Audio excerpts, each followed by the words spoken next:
మీరు బైబిల్లో మనుషులు వాళ్ళు నీలాగా నాలాగా అన్నం తిని చచ్చిపోయారు, దేవుళ్ళు కాదు దేవతలు కాదు. కానీ మీరు దేవుళ్ళు అంటున్నారే. బ్రహ్మ తన కూతుర్ని పెళ్లి చేసుకుని మనిషిని కన్నబెట్టిన పెళ్లి చేసుకుని దానికి ఏం సమాధానం చెప్తారు మీరు?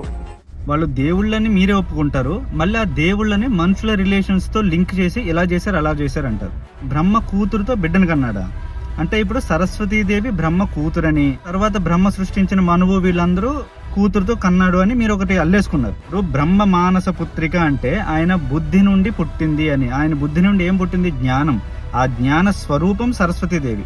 అంటే బ్రహ్మదేవుడి యొక్క జ్ఞానాన్ని సరస్వతీదేవిగా రిప్రజెంట్ చేశారు. ఇప్పుడు ఆ బ్రహ్మ జ్ఞానంతో చేసిన సృష్టిని ఆ బ్రహ్మ సరస్వతీదేవితో చేసిన సృష్టిగా చెప్తాం.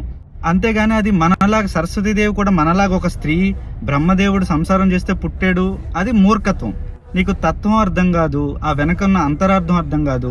ఒక భక్తి డివోషన్ తో చదివితే అంతరార్థం అర్థమవుతుంది. ఇలా మతాన్ని దూషించడానికి మనం ఎందుకు మతం మారేమనే దానికి జస్టిఫై చేసుకోవడానికి కారణాలుగా వెతికితే ఇలాగే కనిపిస్తాయి. ఇప్పుడు నేను ఒక బుక్ రాశాను, అది నా మానస పుత్రిక. ఎందుకు? నా బుద్ధి నుండి వెలువడిన జ్ఞానం. అది బుక్ నా కూతురు అయినట్టు కాదు, నేను సంసారం చేస్తే పుట్టినట్టు కాదు. అది బేసిక్ అండర్స్టాండింగ్. ఆ తత్వం అర్థం అవ్వాలి.